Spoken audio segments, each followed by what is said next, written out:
Well, today is the day. The deadline to get the real ID is here, but the rush to get the real ID is still on in the loop. Many at airports across the country and here in Chicago tried to make sure that they were in compliance. Those who were not, though, spent time going through additional screening. We reached out to TSA and they say no one has been turned away if they showed up without a real ID.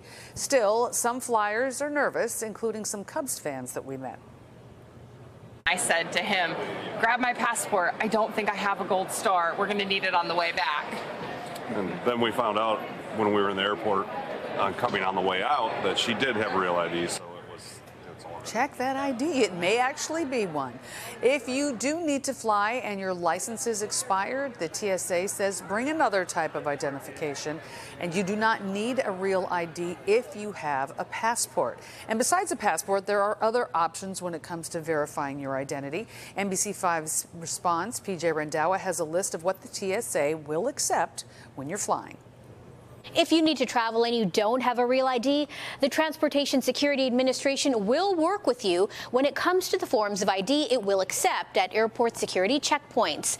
Now, according to the TSA, it accepts certain other IDs up to 2 years after their expiration dates.